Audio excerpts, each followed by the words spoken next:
Hi, I'm Kailah, your host for History 8 here. Let me help you figure out what to do for Blue here on this 4th of July weekend and all of your desserts. Let's talk about the Blueberry Cobbler after our visit to Hayes' house in Council Grove, Kansas. So join me today where we will experience the history and enjoy the food and my neighbor mowing his lawn next door here on this awesome weekend. You're on History 8 here. The history of the cobbler actually starts in the British American colonies. They say that settlers were unable to make some traditional puddings that they really liked because of lack of suitable ingredients and cooking equipment. So instead, they covered a stewed filling like a fruit filling with a layer of uncooked plain biscuits or some kind of dumpling, and then they baked it up together. The origin of the cobbler, which has the first recorded name in about 1859, really is uncertain. They say it could be related to the archaic word for wooden bowl, or it might just be due to the topping looking like a cobbled stone pathway rather than a smoothed paving. So here we go. Alton Brown up first, 12 ounces of frozen blueberries, a third of a cup of sugar, and then you'll need some cornstarch. It doesn't matter what kind you get. You can go generic or name brand, but just some cornstarch will do. And finally, your topping, which you're going to want to make beforehand. You may want to press pause for all of those ingredients. Preheat your oven to 350 while you mix together the blueberries inside of a bowl along with your sugar and your cornstarch. As we mix the ingredients together, you'll notice a devastating mistake. I should have gone to altonbrown.com. Always read directions fully. Look at all that dried stuff. It's supposed to be mixed together. Then I put it into the ramekins. I distribute it as best as possible, as evenly as possible, and you'll notice that at some point I go back and make it right. Now for that topping, which you may want to make extra because you end up eating the topping while you're putting the topping on the actual crisp. It is delicious. We use the ginger snap cookies, and I love that little hint of ginger that you get in there, that little bit of spice on the back end from the ginger snaps. Once you're done putting the topping on all of these, you're going to put them on a sheet pan and then stick them in the oven for about 30 to 35 minutes. Bring them on out and let them cool for about 15 minutes before serving, unless you like to burn your mouth. Alton Brown's recipe was amazing. This was actually the first time that I cooked it, hence why I messed up originally. But also, look at that blueberry that comes off of there. It really did remind me of the taste that came off of the Blueberry Cobbler at Hayes' house. Make sure you check that episode out as well.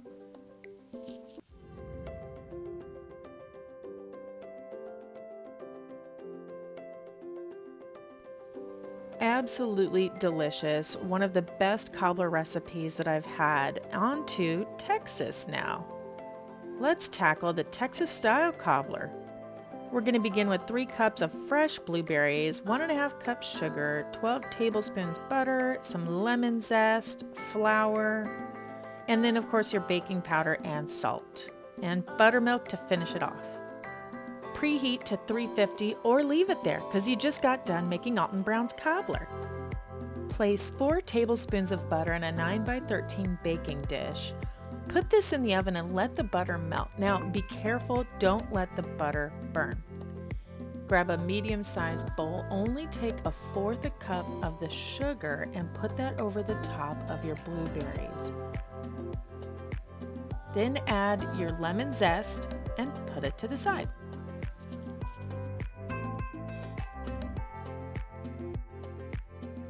In a large bowl, go ahead and mix together your flour, your baking powder,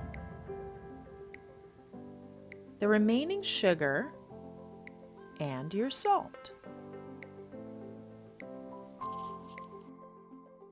I mix that up just a little bit, not too much. You don't want things settling to the bottom.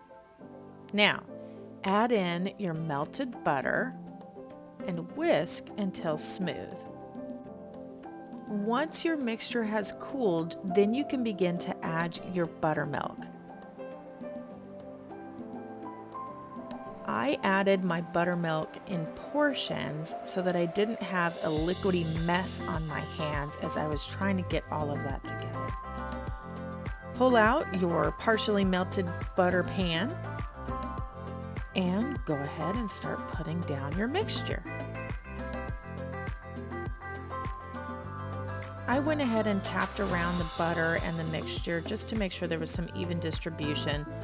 I kind of didn't want all that butter just hanging around the edges too much. Finally, go ahead and dollop in your blueberry mixture. I did my best with the idea of even distribution, but I also liked giving a couple of areas of more blueberry than others. That way, when you got a good slice through this, you would end up having just an explosion of blueberry in that one part of your cobbler. Modern honey tells us to generously sprinkle the top with sugar, and I think I was pretty generous with this. In fact, I might say that perhaps too generous, maybe a little bit less on top, but I will say that it still turned out amazing with the sugared top that I had when it was finished. Put your beautiful blueberry concoction in the oven for about 42 to 48 minutes, and this is what we come out with. I loved seeing that glimmering, bubbly blueberry lava that you see down there to the right. That's the kind of stuff that I can't wait to spoon up and I end up burning my mouth on. So let's go ahead and grab a piece of this just so you can see how it turned out.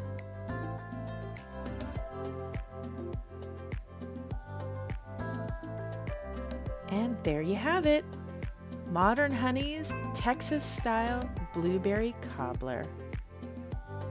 All right, my history foodies, thank you for joining me. Stay tuned for the next episode where I'm headed to the depot in Leavenworth, Kansas. And as always, subscribe here on YouTube. Find me on Facebook, Instagram, and TikTok. Thank you so much for joining me here today. I can't wait to see you again on the next episode. Nom nom nom nom nom nom nom.